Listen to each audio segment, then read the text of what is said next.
虎杖君、あとは頼みます。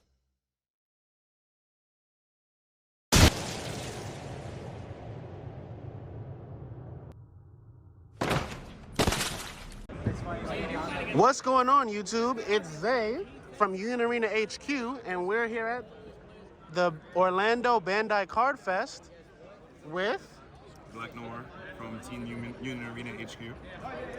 So what did you do this weekend? This weekend I won a JJK side event with Mahito.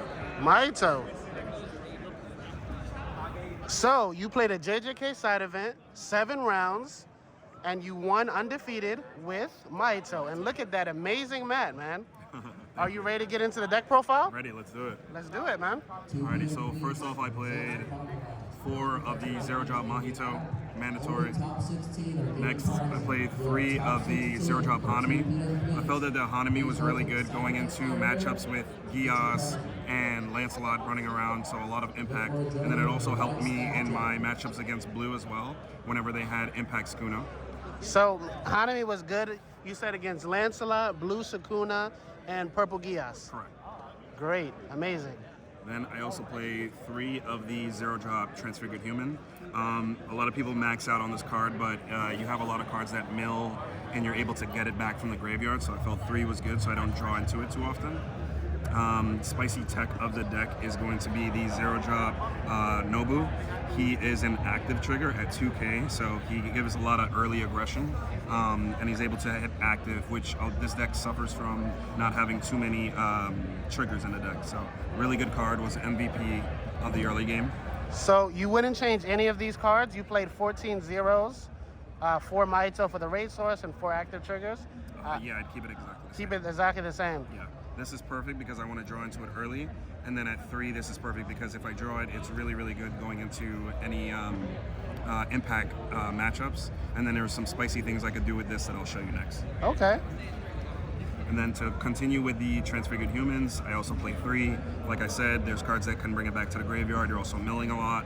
So maxing out on this is also, I feel like, could be the incorrect play. So I decided to go with 3 on both of these. I would say one of the stars of the deck, my shiny boy, Ghetto. He is incredible when it comes off of life because he's a draw trigger, but then also he can grab me any Curse Spirit, and it's amazing just being able to just cycle through and then dump cards like these 2 whenever I activate him. So it's a draw trigger.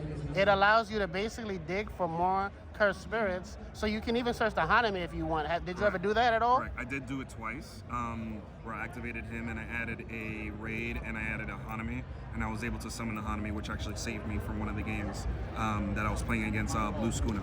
Wow. And you were summoning Ghetto and tributing it off every time? Yeah, so when he summons, I pop another card, and then I can search 6 and grab 2 Cursed Spirits, and at the end of that, you dump everything to the graveyard. What's good about that is, like I said, you can grab a Hanami from that, you can grab Mahito, you can also grab Jogo, which I'll show you soon, and also the Mahito raid. So moving on from the Ghetto, the next card that we maxed out, no, we didn't max out, we played 3 of, is the Ultimate Makimaru. He is a turn behind since he generates energy the following turn, but the good thing is that you need double energy in this game with Mahito, because if you play off of 4 energy, you're perfect throughout the entirety of the game, and you can play with your other 2 slots free, and one of them will be for self-embodiment. So he was perfect at 3 copies. And then I will say one of my biggest MVPs of the deck is Jogo.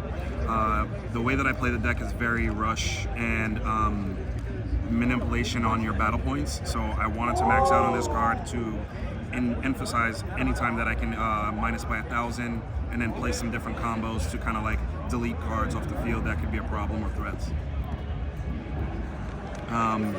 Same thing with this guy here. This is a 3-drop Mahito that produces 2 energy. A lot of good plays with him. He came in clutch a lot. And then a good play that you can do off of the color trigger, which actually saved me from a game, is when he gets hit off a life, I can actually active the Hanami and block an impact. Wow. Very cool play. Moving on from Mahito, we also play Jogo. So like I said, this build is very much reliant on the manipulation on your battle points of your monsters and just making sure that I could rush you down and then kill any threats. So I felt 4-3 was perfect because he's actually a little bit more important than him. I want to see this more because he combos with Idle Transfiguration, he combos with the Zero Drop, he combos with Mahito, so it's a lot of that going on with these two. And then, of course, we have your boy yourself, Mahito, and my beautiful signed copy that I just got. So, pretty excited. Let's get a close-up of that sign card. Look at that. Nothing really to speak on for Mahito. He's incredible. Adds self-embodiment, but from the graveyard. Minuses by 2,500, and he can also add transfigured humans from the grave as well. Then we have our special for the deck, which is Idle Transfiguration. There's a lot of really cool loops that you can do with this card. So one of my favorites is having one of the transfigured humans on the field, and then if you just happen to have 2 Idle Transfigurations in hand, you can minus a card by 1,000, kill something, bring it back, minus again, and then kill again, and that clears 2 4Ks, or if you have anything else that's giving you an issue, that's 2 monsters, or it could be 3. You can kill a 5K and a 3K maybe too, right? Exactly. And then the most busted card in the deck is Self-Embodiment. Self-embodiment perfection. Why is this a card? It shouldn't be, to be honest with you. It's nuts. I wish it produced energy, because if it did, this deck would be absolutely bonkers. But the cool thing about this is that every copy is an additional attack. So you're able to attack with your Mahito. It makes you pop a card on the field, which you would always choose your Transfigured, and then you would summon it back in active and attack again. So the maximum with 1 copy and 4 monsters in the front line is 5 attacks, and then that would be 6, which you would only really max at 2 if you're going for lethal. But this would give you 5 attacks, or 6 if you have with gas. And with the BP manipulation, I'm pretty sure there's a lot of times where you can eat through your opponent's life very quickly, right? Very quickly, very quickly. And then the final is the domain expansion. So, what did you play? How was the tournament experience? It was a sea of blue. So I did 7 rounds with pure blue. I played every variant that's possible. I played Nanami, Skuna Nanami, Skuna by itself, UG Nanami, whatever you wanted, I played against it, and that was majority of the matchups for the day. Got it. Is there any shout outs or any other insight you want to give on this deck for anybody looking to play it? Yeah, big shout out to the team, Union Arena HQ guys. Keep subscribing. We have a lot of content coming your way from Bandai Fest, as you can see behind us. So look out for the next videos that we have. We have our tournament tomorrow. We're hoping to top that as well. So I'll look at you guys soon. We're going to do an in-depth deck profile coming up soon. So whenever you're ready for that, hit the notification bell, comment as well, subscribe, and we'll be back on you soon. Amazing. And people have been asking for it, and now you guys got it. Congratulations again. Union Arena HQ signing out.